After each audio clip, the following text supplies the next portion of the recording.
My guest in the studio joins us on some of our Wednesdays. They have a rotation at Trip Family Medicine. Russell Singleton is a physician assistant, and he joins us in the studio this morning. And this is a continuation of a previous discussion because we really got into the meat of some of these myths about colds.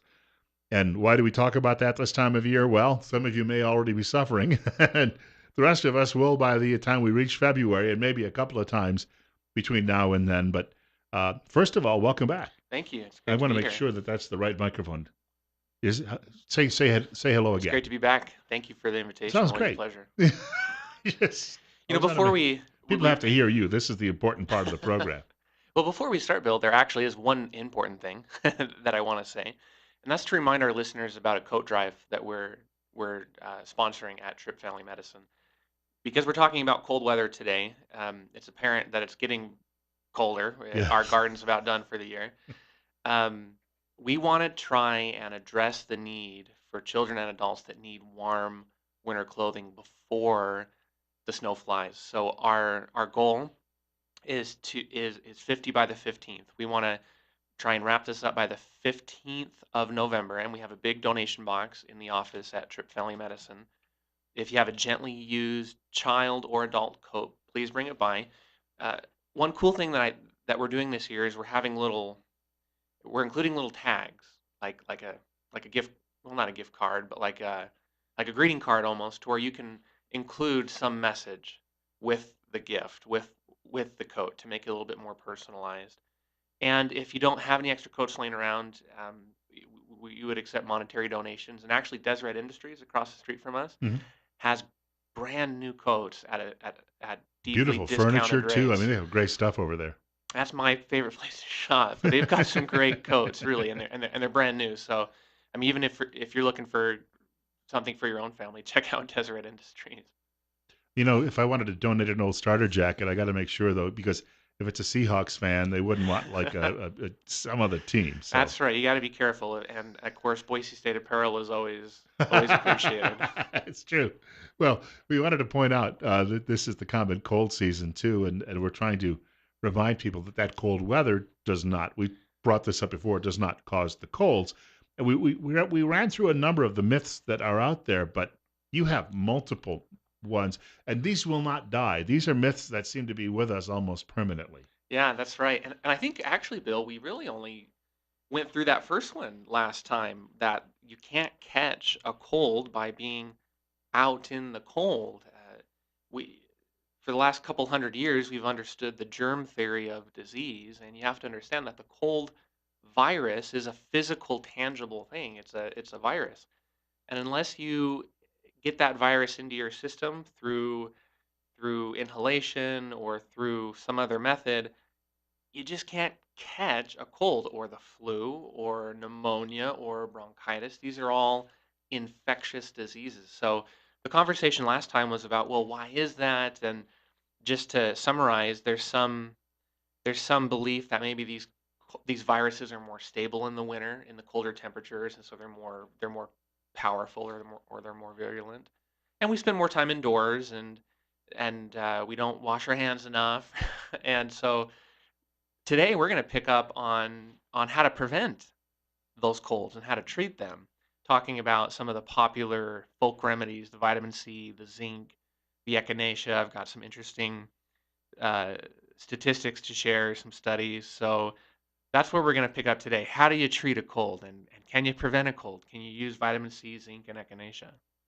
We wanted to point out too as well when we talk a little bit about or talked earlier about Trip Family Medicine and uh, Russell gave somewhat of an indication of where they're located. They're on, of course, Fillmore Street on the north end of the city. You're Hmm. directly across from the main post office, Yep. but easy to contact the office too. Yeah, 933-4400. The reason we keep rotating here on the radio show, like you mentioned, is because the clinic is still growing so fast, and we want to be able to provide same-day appointments to not only our regular family medicine patients, but people who just don't want to wait in an urgent care, who don't want to wait for hours in the ER. Come see us. Call first thing in the morning. We keep two or three providers there at any time, so that we can cover those appointments. That's why you only see one of us every so often. And you're growing so fast. I can see where that you're going to need more space in that complex that you're in. I mean, I know it's busy already, but you'll have to kick out a wall or two if this keeps up. Absolutely. I don't know how much I can say or I'm authorized to say, but yeah, we're growing, and I think something's going to have to change soon because we're bursting at the seams. The response in the community has been wonderful. People looking for family medicine practitioners, people who are independent, people who are family owned, people who can practice medicine the way they want, not the way the bean counters tell them to, and people who actually treat you like family. So the response has been amazing, and the trips have always been ahead of the curve, and I think that's going to continue, but I don't think it'll be at that in our current physical location for much longer. That's my personal opinion. Second story will be coming soon. That's right. We have about 20 minutes to go. Russell Singleton is a physician assistant. He's in studio with us from Trip Family Medicine right here in Twin Falls. Bill Colley as well. The segment of the program is Better Health with Trip Family Medicine. Remember, life's too short not to feel good. We also want to remind you if you'd like to talk to Russell in the next segment of the program, give us a shout, 736-0300. At 840, we have 43. We have a guest in studio with us. Russell Singleton is a physician assistant from Trip Family Medicine here in Twin Falls. And we're talking common cold today and the myths about the common cold and some other things involved. You know, one of those that you brought up, because I was at a football game, I was just telling you last week in Boise, and it was a beautiful night. It didn't get very cold, but sometimes you go to a ball game and it's very cold out, and people think that if they have a few nips of alcohol, that this is going to not only help them fight the cold off, but also, I guess, be a remedy for the common cold too. Yeah, that's a great one, Bill. I'm glad you brought that up. I think we've all at least once in our lives seen that image of Saint Bernard in the Yeah. Swiss Alps or something, carrying a little, I don't know what you call it, a casket or In the Warner something. Brothers cartoon, he actually drinks a martini on his own. Yeah. Does he really? Yeah. Well, the thought is that alcohol warms you up. So if you're up in the Alps or something and you're suffering from hypothermia, well, let's get some alcohol in you and we'll warm you up. So interestingly enough, you are lowering your core temperature when you do that. What happens is alcohol is a vasodilator, so superficially, I meaning the vessels uh, very near the skin surface will dilate, and you'll feel warm, but that is at the expense of your core temperature lowering. So if you want to die of hypothermia in the Swiss Alps, go ahead and find that Saint Bernard and take and suck it back because that'll absolutely cause a lower core temperature. The one thing that I have found that I've had the best luck with when I have a cold is a shot of NyQuil before bed. But I understand that isn't there alcohol in that too? Yeah, there is, but I don't think it's very much, and it serves more of a I don't know. I think it has more to do with the preparation of the product than its medicinal effects. Because even in some children's uh, preparations, there's a little bit of alcohol, and it's not obviously meant for the child as a remedy, but it helps hold the ingredients in suspension, and it helps the preservation and keep it from getting contaminated. I think that's really what it's for. None of these are actually cures, though. These things, and of course, you got to hold your nose when you drink that stuff. It's always rough to go down, but it Yeah. makes me sleep better, and it's that a good night's sleep just helps fight off the virus, right? Yeah, absolutely. Almost all over-the-counter cold products contain some combination of maybe three or four different ingredients. You've got an antihistamine, which is basically like Benadryl or diphenhydramine is the generic name. There's another one called chlorpheniramine that we use a lot in the office. The old brand names were chlortrimetin, Chlortab. They're both first-generation antihistamines, which means they provoke a lot of somnolence. It'll make you sleepy, but it does have a drying effect. So it does help kind of clear out the nose, kind of clear out some of the mucus. One of my former bosses told me a story when I was early in radio, and he was old enough that he remembered television from the early 1950s. But he claimed there used to be a commercial with Perry Como, where Como would hold up a box of cigarettes, and to promote them would tell you that if you had a cold and you smoked these cigarettes, it would help cut through everything and bring the cold to a sooner end. And so we've had a lot of quack remedies out there that were even promoted on television right up until what was 35, 40 years ago. They were barred from being on TV. Yeah, I think I can safely say that that one's not true, Bill. I would not recommend that to our patients.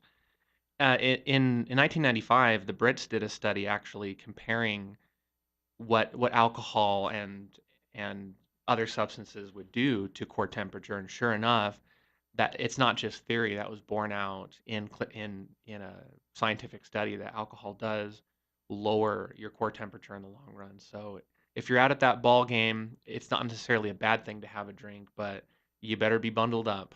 Nobody drinks in the stadium. It's that crew outside that I noticed. It was like walking through that seamy scene in A Christmas Carol. And you got all these polite people inside and all of the others outside. And it's like, if I only had a helicopter to get back to my parking space, I'd be fine. Got to mention it's 8:48. Russell Singleton is a physician assistant. He's in studio with us today from Trip Family Medicine right here in Twin Falls. It's 44. Bill Colley with you as well. Better Health with Trip Family Medicine. Telephone number 7360300. And you have a number of other cold myths you wanted to go over today, too. Yeah, I mentioned I don't know how much time we have before our break, but if we can only get into one or two more, one of the ones I wanted to specifically unpack was the supplement myth, meaning that you can take vitamin C, echinacea, zinc to either prevent and or cure a cold. Now, I'll first say that the evidence out there is mixed. So for every study you find that might say that it doesn't work, you might find one saying that it does, except that the overwhelming majority comes down on the side of no, these don't work. And actually, some of them can be dangerous, like zinc sprays. There's an old product called Zicam that the FTC, or no, I think it was the FDA actually, came out and said this can cause a temporary and maybe even permanent loss of smell. And zinc can be toxic in higher doses. It can cause anemia. It can cause disorders in copper metabolism, cause damage to the nervous system. So not only does zinc not work really well, but it can cause some serious damage. I know that years ago there was some research that I remember reading about. It said a nasal spray. If you feel, some people can. I don't know how you can tell, but some people can tell early on that they may have the cold coming on, and they said that certain nasal sprays dislodged perhaps some of the virus and lessened the cold, or maybe even helped prevent it. Was that true? I'm a big proponent of saline nasal sprays. I think it dilutes the mucus. It helps you get it out. I think there's probably a dilution effect with the virus that is in the tissue. So if you're interested in doing a saline nasal spray or like a neti pot, I think that's a great idea. But I wouldn't put zinc up my nose, and I wouldn't waste a lot of money on vitamin C or echinacea either. There's absolutely no evidence for echinacea. Vitamin C is a little bit more mixed. For example, if you've got a young kid in daycare, i.e., a high risk environment for catching a cold, there might be some evidence for taking a vitamin C supplement as a prophylactic measure. But for most of us, it doesn't work. And even if it does, you might get a shorter duration, but I mean, you're not going to cure it. You're not going to prevent it. And this supplement industry is $100 billion a year industry. Don't think that if if you're buying or selling supplements that you're some type of altruistic um, savior of the world, because it's not just the pharmaceutical industry that wants to make money off of you. It's the nutraceutical industry too. When we were talking about myths, I know you had a long list that we were pointing out. We didn't get to all of them the last visit. Actually do have a few minutes left, so if you've got some others, you might want to touch on those too. Yeah, well, I know we've talked about this in the past, maybe last year, Bill, but because the time is right, I just want to mention a little bit about the flu shot Hmm. causing the flu.